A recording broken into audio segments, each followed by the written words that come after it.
नमस्ते स्टूडेंट्स। आज हम लोग बात करेंगे हेनरीज लॉ से आगे लिक्विड इन लिक्विड सॉल्यूशन। तो लिक्विड इन लिक्विड सॉल्यूशन की जब हम बात करेंगे तो उसमें कई फैक्टर्स हम लोग पढ़ते हैं। Nature of solute, nature of solvent, फिर वो मिसिसिबल होगा या इनमिसिसिबल होगा, ये सारी चीज़ें। तो मेजरली अभी कुछ बच्चों का फिर से ये आ रहा था कि हेनरीज लॉ में सर एक बार न्यूमेरिकल्स के लिए अप्रोच कैसे करें। तो इसके लिए मैंने 2 videos back to back mobile पे और hand written digital note and notebook दोनों पर मैंने लिख के आपके यूट्यूब में, हमारे यूट्यूब चैनल पे डाला हुआ है, तो आप वहाँ जाके पढ़ सकते हैं। तो आज का जो मेरा क्लास होगा वो फुल्ली बेस्ड होगा मेरे मेथोडोलॉजी के अकॉर्डिंग, कि जो मैं जिस तरह से आप लोगों को क्लास में पढ़ाता हूँ। पिछले क्लासेस में थोड़ा थ्योरी ज़्यादा था तो थोड़ा सा कम एनर्जी के साथ पढ़ा रहा था, लेकिन आज के टॉपिक में मैं काफ़ी एनर्जी के साथ हूँ और आप लोगों को अच्छे से बताऊंगा। तो चलिए स्टार्ट करते हैं। आज का हमारा टॉपिक जो है, अगर आपसे कहा जाएगा सर हेनरीज लॉ के बारे में बात करेंगे, तो हेनरी लॉ में हम लोग पढ़े थे कि जो मास होगा वो डायरेक्टली प्रोपोर्शनल टू किसके हो जाएगा, प्रेशर के। और डायरेक्टली प्रोपोर्शनल टू प्रेशर के होगा सर, तो वहाँ पर मोल फ्रैक्शन जो हो जाएगा वो भी क्या होगा, डायरेक्टली प्रोपोर्शनल टू प्रेशर। इन सब चीज़ों के बारे में पढ़े हैं। अभी हमारा जो टॉपिक है वो है हमारा वेपर प्रेशर। ये हमारा टॉपिक हो गया वेपर प्रेशर। अब मेरे बच्चों, वेपर और प्रेशर, वेपर का मतलब भाप। जैसे आपको एक जब पानी गर्म करते हो उसके अंदर गुड़ गुड़ गुड़ गुड़ गुड़ गुड़ गुड़ गुड़ आवाज निकलती है, उसी तरह से यहाँ पर बात करेंगे उसी वेपर की। और प्रेशर, प्रेशर का मतलब उसके ऊपर लगने वाला दबाव। अब दबाव कौन लगाएगा, वेपर, ठीक है। कहाँ लगाएगा, जिस बर्तन में उसको रखेंगे उसके वाल पे लगाएगा। तो यानी कि बात हम करेंगे वेपर प्रेशर की। सर तो वेपर प्रेशर जो होगा वो किन कंडीशंस में होगा, कब हमको ऐसा लगेगा कि अब जो है वेपर बनेगा, ठीक है ना। यह एक वेपर प्रेशर जो होगा वो तब होगा जब उसमें इवेपोरेशन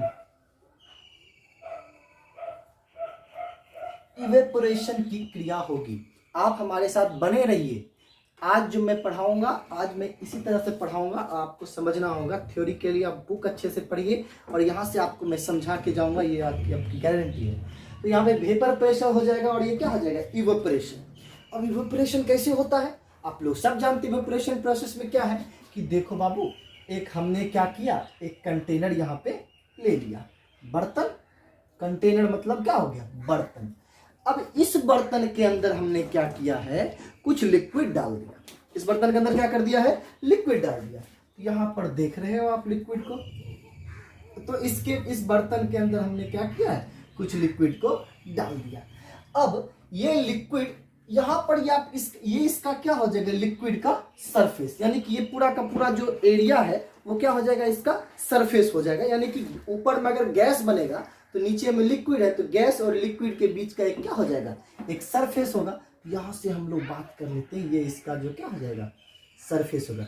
तो बेटा कोई प्रॉब्लम हो आप कमेंट में करो, मैं आपको उसका आंसर करूंगा। हम आपके लिए बहुत ज़्यादा मेहनत कर रहे हैं, आप लोग भी हमारे साथ बने रहें। अब देखो यहाँ पर ए मॉलिक्यूल्स, यहाँ पर भी ए मॉलिक्यूल्स, ठीक है। अब यहाँ पर भी ए मॉलिक्यूल्स, ए पूरा होगा। कोई लिक्विड है तो मान लो ना उसके मॉलिक्यूल्स ए है या बी है या एक्स है, वाई है, कुछ भी है।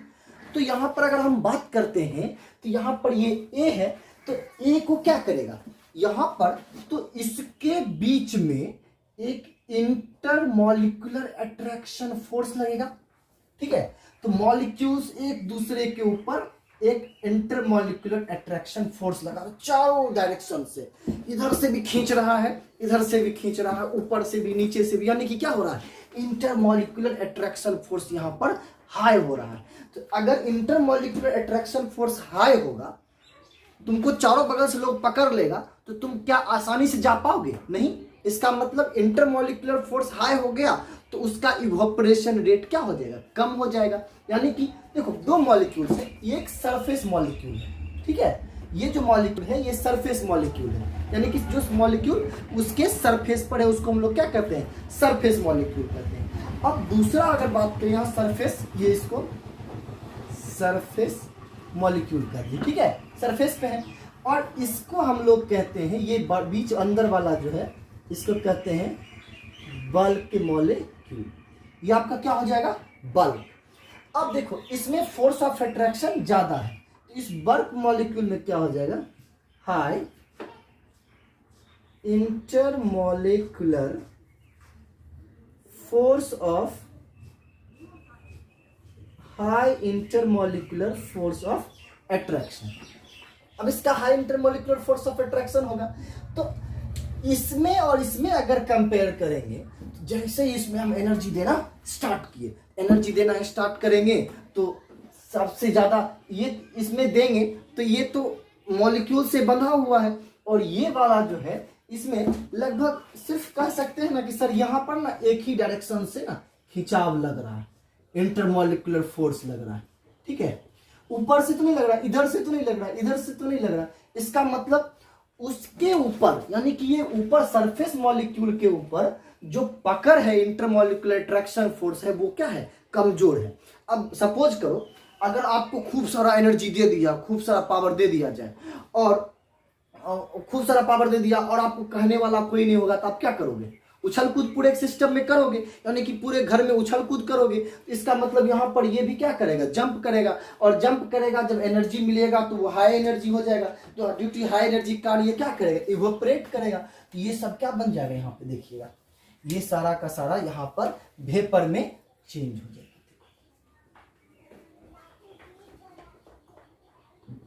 ये हो गया आपका वेपर में चेंज।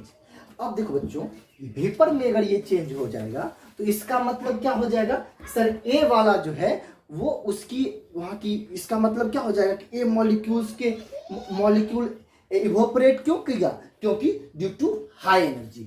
यहां पर क्या हो जाएगा, इवोपरेट, इवेपोरेट किसके कारण, ड्यू टू हाई एनर्जी। अब देखो यहां पर क्या हो रहा है, इवेपोरेट हो रहा है, किसके कारण, due to high energy. High energy किसका, एक के मॉलिक्यूल्स का। अब बात करते हैं, यानी कि सर अगर हम बात करते हैं बल्क वाले की, या बात करते हैं सरफेस मॉलिक्यूल के, यानी कि लेस फोर्स ऑफ अट्रैक्शन होगा, तो सरफेस मॉलिक्यूल की बात करोगे तो दो कारण होंगे उसमें, सरफेस मॉलिक्यूल में, है ना, लेसर फोर्स ऑफ अट्रैक्शन, यानी कि इसके बीच में फोर्स ऑफ अट्रैक्शन क्या है, कम है, किसके रिस्पेक्ट में, बल्क मॉलिक्यूल के रिस्पेक्ट में।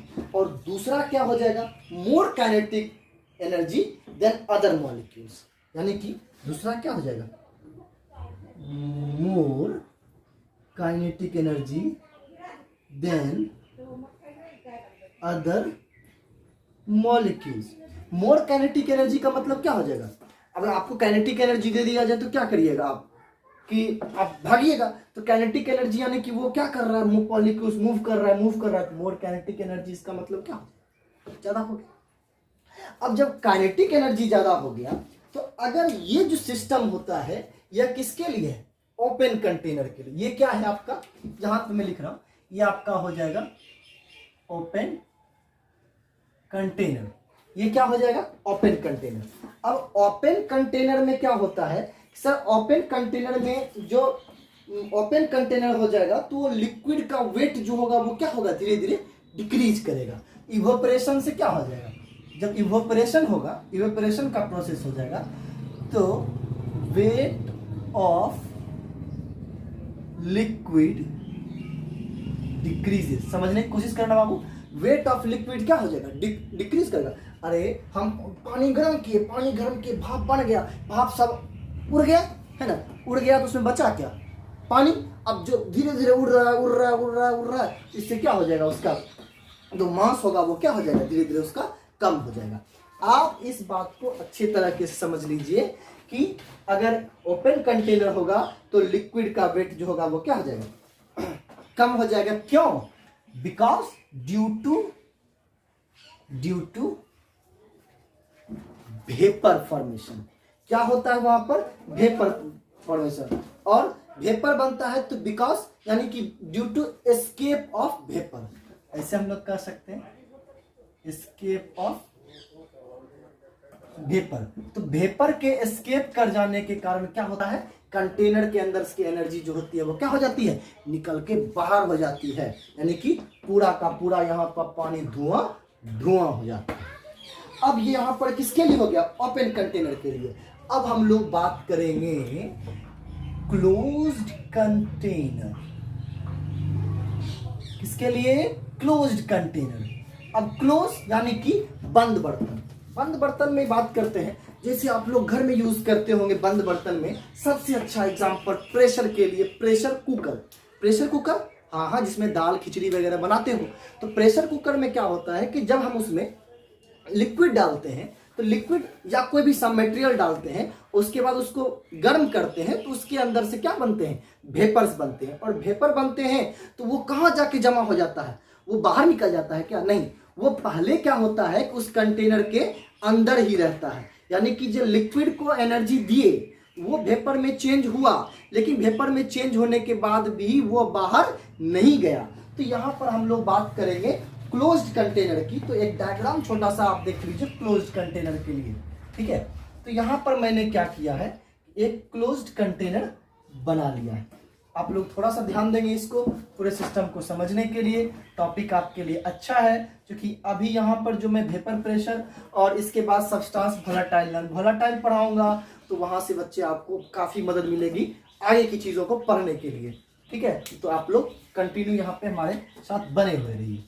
अब देखना, यहाँ पर कंटेनर को कर दिया हमने बंद, और जो लिक्विड है उतना ही लिक्विड, ठीक है, तो उतना ही लिक्विड मैंने यहाँ पर क्या किया, इस कंटेनर के अंदर, ठीक है। अब उतना ही लिक्विड डाल दिया, तो यहाँ पर जो फिर कौन सा मॉलिक्यूल, ए रख दो, तो ए का जो मॉलिक्यूल हुआ, ठीक है, ए का जो मॉलिक्यूल हुआ, चाहे वो सरफेस मॉलिक्यूल हो चाहे बल्क मॉलिक्यूल, वो क्या करेगा, जब एनर्जी उसको मिलेगा, तो एनर्जी मिलेगा तो वह वेपर में चेंज करेगा। तो एनर्जी मिल गया तो वो क्या हो जाएगा, बादल बन गया। देखो वेपर क्या हो रहा है, वो वेपर में चेंज हो गया। अब यहां पर होगा क्या, वेपर्स कांट एस्केप, वेपर यहां से बाहर नहीं जा सकता। यानी कि क्या हो गया, एक तरह से ये ऐसा सिस्टम हो गया जो अंदर, बाहर से अंदर जा सके क्या, एनर्जी, लेकिन अंदर से कोई बाहर ना जा सके, कोई बाहर ना जा सके, अंदर से कोई बाहर ना जा सके। अब यानी कि इसका मतलब हो जाएगा, यहां से हम लोग रिलेट करते हैं, वेपर्स कांट मूव या कांट एस्केप कर दो। सर बहुत बड़ी बात हो गई, वेपर तो यहां से बाहर जा ही नहीं सकता है। तो वेपर नहीं जा सकता है, तो यहां पर जो है एक केस आएगा जिसको हम लोग इक्विलिब्रियम का केस कहते हैं। यानी इवेपोरेशन भी होगा, है ना। इस कंडीशन में क्या होगा, इवेपोरेशन भी होगा, ठीक है। यहां से इवेपोरेट भी होगा, लेकिन ऊपर बंद है, ऊपर कहां जाइएगा, पूरा लॉकडाउन है, तो वहां पर कंडेंसेशन भी होगा, कंडेंसेशन भी होगा। कंडेंसेशन मतलब क्या हो जाए, कंडेंस्ड हो जाए, जमा हो रहा है, ठीक है। इसको हमने ऐसे लिखा, और इवेपोरेशन को मैंने इवेपोरेट हो रहा है इसलिए उसको राइजिंग कर, इसका मतलब ऐसे लिख दोगे, evaporation and condensation occurs. Evaporation भी होगा और क्या हो जाएगा, कंडेंसेशन भी होगा, ठीक है। तो अब ये किसके लिए, क्लोज्ड वेपर के लिए, इसके लिए क्लोज्ड वेपर। अब देखो इसके अंदर में अगर जो भी प्रेशर बनेगा, किसी भी molecule A B C D किसी के लिए बनेगा, वो इसका क्या हो जाएगा, पी नॉट ए। क्या बनेगा, P not a. P not a मतलब क्या है, vapour pressure of pure liquid A, यानी कि पी नॉट ए का मतलब क्या हो जाएगा, पी नॉट ए बराबर क्या हो जाएगा, vapour pressure of pure liquid A. P not a का मतलब क्या हो जाएगा, vapour pressure of pure liquid A, यानी कि उसके अंदर जो लिक्विड है उसके सिर्फ और सिर्फ उसके मॉलिक्यूल्स के द्वारा जो प्रेशर वहां पर लगाया जाएगा, सिर्फ और सिर्फ वही प्रेशर। अब the pressure of vapours above the liquid surface. अब यहां पर हमारा बात आता है वेपर प्रेशर से। तो पहले आप लोगों से रिक्वेस्ट है कि कृपया इसको लिख लें, फिर मैं इसके आगे के टर्म को बताऊंगा, तो आप लोग कॉपी करें इसको।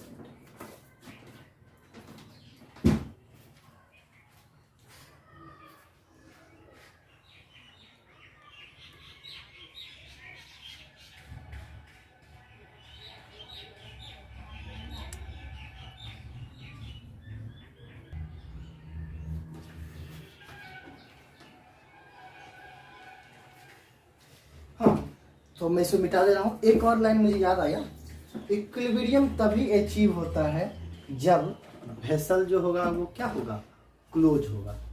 अगर क्लोज वेसल ना हो तो जितना भी लिक्विड मॉलिक्यूल होगा वो इवेपोरेट होके वहां से चला जाएगा। जब वो चला ही जाएगा तो वो इक्विलिब्रियम किससे होगा, तो इसीलिए equilibrium achieved only in close vessel, 11th का पॉइंट। ठीक है, अब मैं इसे मिटा देता हूँ।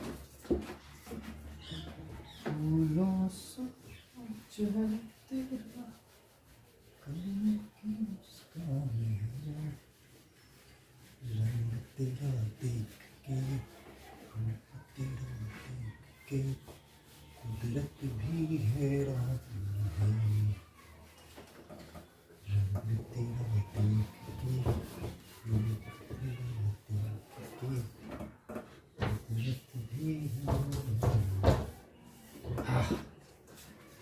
बहुत मेहनत लग रही है।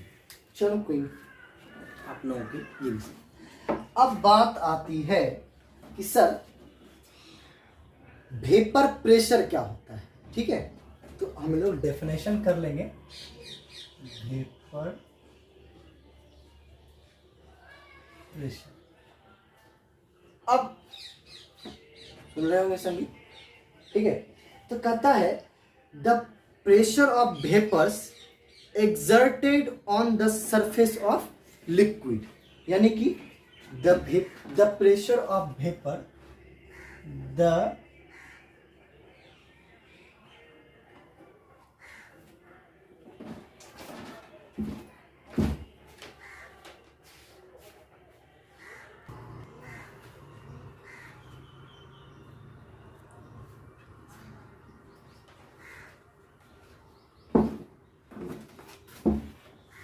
बगल से थोड़ी मधुर मधुर संगीत की स्वर आ रही थी, इसीलिए हमने वीडियो शूट करना थोड़ी देर के लिए बंद कर दिया। अब vapour pressure, the pressure of vapours above the surface of liquids, ठीक है, is called vapor pressure. The pressure of vapors above the surface of liquid is called vapor pressure. यानी कि लिक्विड के सरफेस के ऊपर जो वेपर का pressure होगा उसको हम लोग क्या कहेंगे, वेपर प्रेशर। अब आता है ये कि वेपर प्रेशर किन किन चीजों पर डिपेंड करता है, कौन कौन से ऐसी चीजें हैं जो वेपर प्रेशर को प्रभावित करती है। तो एक पॉइंट हम इसमें कहते हैं फैक्टर्स अफेक्टिंग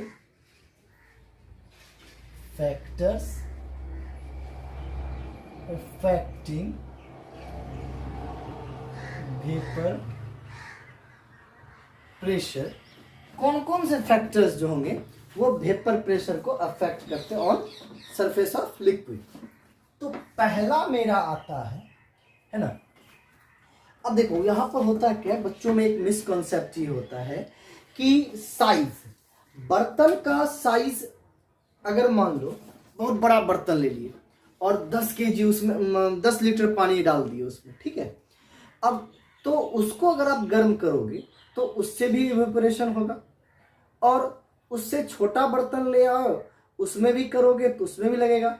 लेकिन तब ये क्या होगा कि टेम्परेचर वगैरह इससे प्रभावित होंगे, लेकिन कहीं से भी उस कंटेनर का साइज के ऊपर, है ना, इवेपोरेट के कारण जो है इवेपोरेशन या वेपर प्रेशर पर कोई इफेक्ट नहीं पड़ेगा। यानी क्या हो जाएगा, it does not depend on size shape of container, यानी कि इट डज नॉट डिपेंड, पहला ये हो जाएगा, it does not depend shape size of container, यानी कि it does not depend shape size of container, container के शेप पर और साइज पर ये डिपेंड नहीं करता है। बस समझ रहे हैं आप। अब इसको तो ज्यादा समझाने की जरूरत नहीं। अब हमारा जो दूसरा पॉइंट आ रहा है वो दूसरा पॉइंट है कि it depends upon nature of substance. तो ये थोड़ा अच्छे से देखेंगे, it depends upon nature of substance. अब देखो, सब्सटेंसेस, कोई भी लिक्विड सब्सटेंस की हम बात करते हैं तो लिक्विड सब्सटेंस का अपना एक अलग फोर्स ऑफ अट्रैक्शन होता है, ठीक है। किसी का फोर्स ऑफ अट्रैक्शन ज्यादा तो किसी का फोर्स ऑफ अट्रैक्शन कम, तो सबका अपना अपना एक अलग फोर्स ऑफ अट्रैक्शन वहां पे होता है। और बात यहाँ पर अगर फोर्स ऑफ अट्रैक्शन की कहेंगे तो हम इसको अलग अलग एग्जाम्पल से पढ़ सकते हैं। तो हमने पहले ही 2 एग्जाम्पल्स को कंसीडर किया है, एक H2O, और ज्यादातर आप लोगों के क्लासेस में ज्यादातर जिस पे क्वेश्चंस आते हैं, एक हो गया वाटर और एक लेते हैं C2H5OH, ठीक है। अब H2O में H2O और H2O के बीच में कौन सा बॉन्ड बनता है, हाइड्रोजन बॉन्ड। क्या बनता है, हाइड्रोजन बॉन्ड। और अगर हम एक एटम वाटर के 1 मोल की बात करेंगे तो 1 मोल ऑफ वाटर, 1 मोल जो वाटर होगा, ठीक है, जो 1 मोल वाटर होगा वो कितना हाइड्रोजन बॉन्ड बनाएगा, तो वो 4H बॉन्ड फॉर्म्स करेगा। ध्यान रखिएगा ये सब चीज। 1 मोल वाटर जो होगा वो क्या करेगा, 4 हाइड्रोजन बॉन्ड बनाएगा। और यहां पर C2H5 के बीच में हाइड्रोजन यहां पर भी क्या हो जाएगी, यहां पर जो हाइड्रोजन बॉन्डिंग होगी, है ना, वो 1 होगी।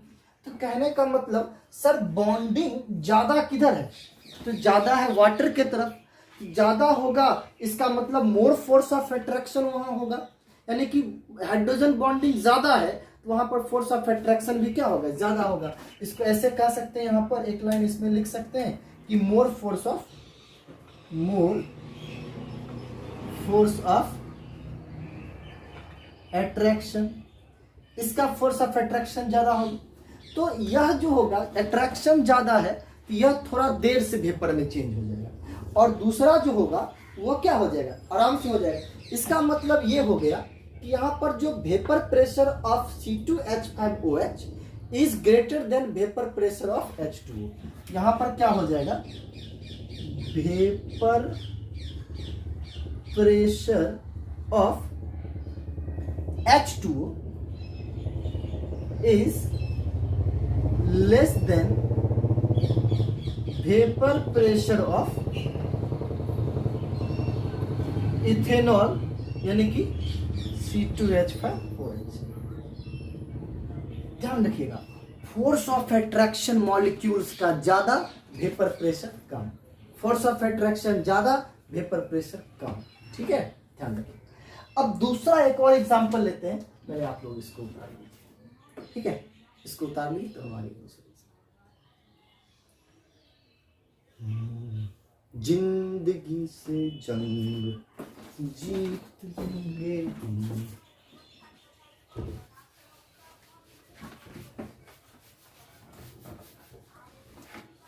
इसलिए होंगे आप लोग तो मैं इसको मिटा रहा हूं।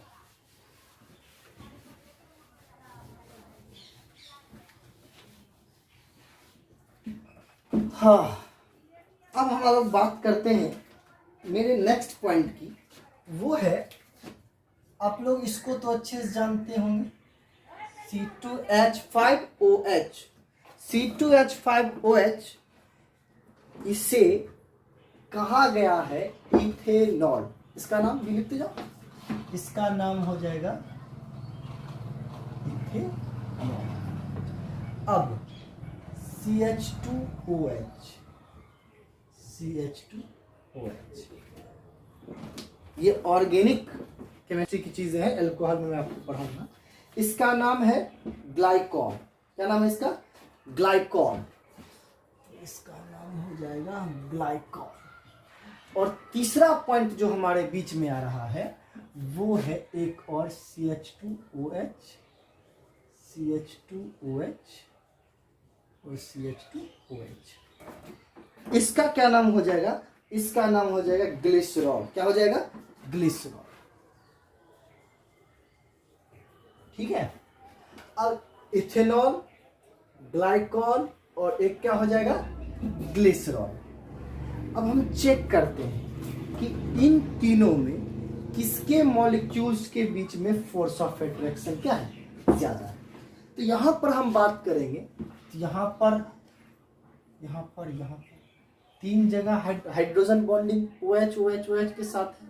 तो यहाँ पर जो फोर्स ऑफ अट्रैक्शन हो जाएगा वो क्या हो जाएगा? High force of attraction. यानी कि सर इसके साथ जो हो जाएगा वो क्या हो जाएगा? High force of attraction. उसके रिस्पेक्ट में इसका क्या हो जाएगा? लेस, मतलब इससे कम, और इससे कम क्या हो जाएगा? इथेनॉल का।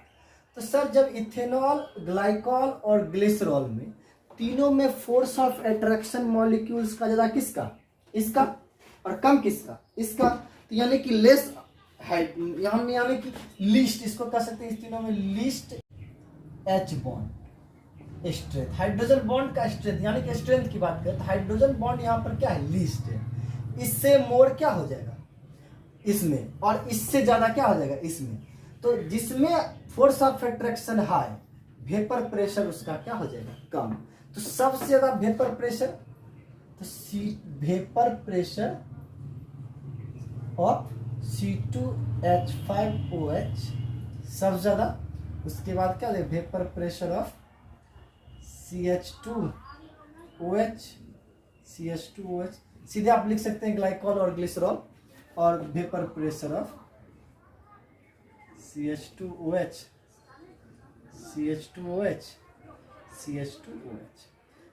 टिपिकली पॉइंट है, थोड़ा सा आप यहाँ पे समझ सकते हैं। ठीक है, तो आप एक बार कॉपी कर ले। यहाँ पर high force of attraction hydrogen bonding, उससे कम इसमें, इससे कम इसमें। जिसमें कम होगा हम जानते हैं वेपर प्रेशर उसका ही क्या होगा? ज्यादा होगा। ठीक है, जल्दी से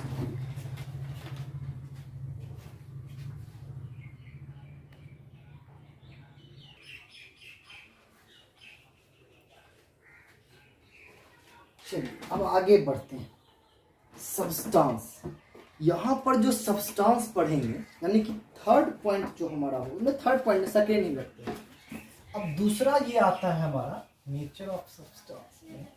एक पॉइंट पढ़ते हैं हम लोग, सेकेंड पॉइंट जो हम लोग डिस्कस कर रहे हैं उसी में बात करते हैं सब्सटेंस। ठीक है, तो यहाँ पर लिखते हैं सब्सटेंस। ठीक है, सब्सटेंस में दो तरह के सब्सटेंस को हम लोग पढ़ेंगे।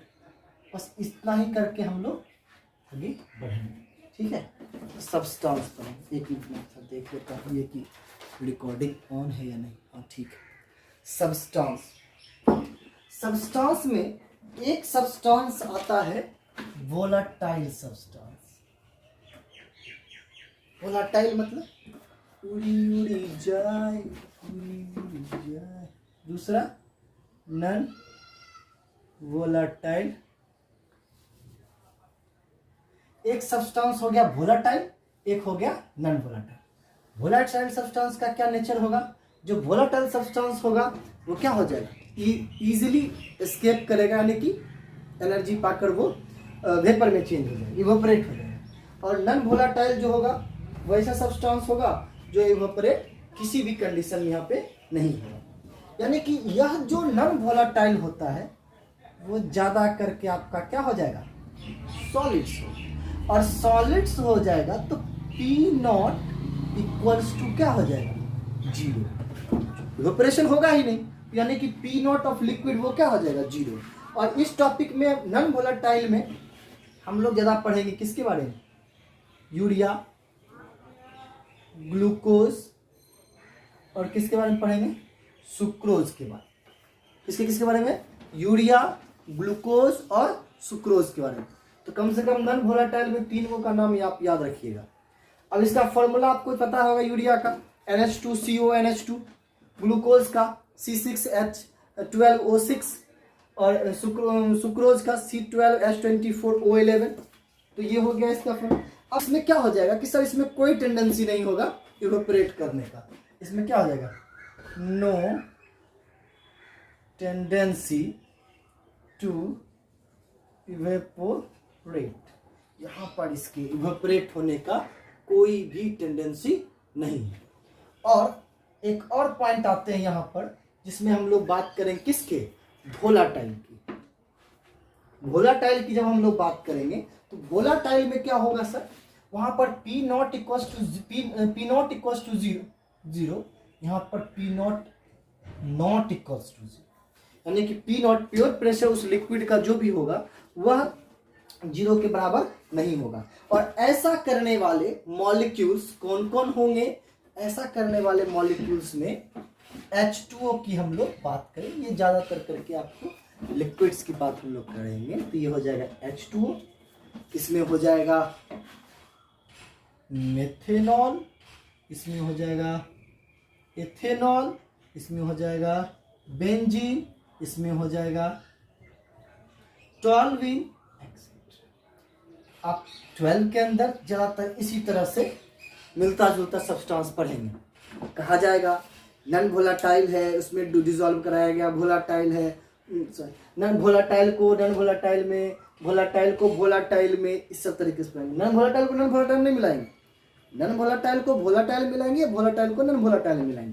तो इससे रिलेटेड केसेस पढ़ेंगे। थर्ड केस हमारा vapour pressure depends upon temperature. Vapour pressure जो होगा, vapour pressure depends upon temperature. अब देखो बच्चों, वेपर प्रेशर टेम्परेचर अगर मान लो बढ़ाते हैं किसी भी सब्सटेंस का, जो टेम्परेचर है वो बढ़ाते हैं, इवेपोरेशन भी क्या हो जाएगा? बढ़ेगा। तो टेम्परेचर हम क्या करते हैं? बढ़ाते हैं, तो रेट ऑफ इवेपोरेशन वो भी क्या हो जाएगा? बढ़ेगा। और रेट ऑफ इवेपोरेशन बढ़ने के बाद वेपर प्रेशर जो हो जाएगा उसका Vp वो भी क्या हो जाएगा? वेपर प्रेशर भी बढ़ जाएगा। तो वेपर प्रेशर भी इसका बढ़ेगा। एक तो बात ध्यान, यानी कि टेम्परेचर डिपेंड करता है उसके वेपर प्रेशर को इफेक्ट पड़ता है। अब देखिए एक और बात होता है कि जब वेपर प्रेशर की बात करेंगे तो इसके ग्राफ को हम लोग थोड़ा समझते हैं। छोटा सा ग्राफ बनाता हूँ। एक तरफ लिख दीजिए वेपर प्रेशर और एक तरफ लिख दीजिए आप टेम्परेचर। अब यहाँ पर एक इन तीनों से रिलेटेड मैं डायरेक्ट इसको टेम्परेचर को वेपर प्रेशर से रिलेट कर रहा हूँ। लोगों में एकदम एक्यूरेट नहीं सही बोल सकते हैं इसको, लेकिन अब बोलने के लिए तो हम बोल देंगे कि टेम्परेचर डायरेक्टली प्रोपोर्शनल होगा वेपर प्रेशर का। उसका ग्राफ कभी भी स्ट्रेट लाइन नहीं बनता है, वो थोड़ा सा कर्व रहेगा, वो इस तरह से ग्राफ बनता है। ठीक है, तो वेपर प्रेशर जो होता है, आप बोलचाल में या किसी को समझाने के पॉइंट ऑफ व्यू से ज्यादातर चूंकि क्वेश्चन उसी टाइप के आते हैं, इसलिए आप बोल सकते हैं कि ये डायरेक्टली प्रोपोर्शनल होगा, एक बढ़ रहा है दोनों, तो इससे। लेकिन अगर हम टू द टॉपिक बात करें तो वेपर प्रेशर डायरेक्टली प्रोपोर्शनल नहीं होता है टेम्परेचर। वेपर प्रेशर यहां लिख देते हैं, वेपर प्रेशर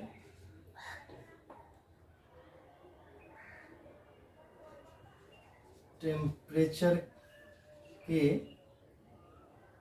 डायरेक्टली प्रोपोर्शनल नहीं होगा।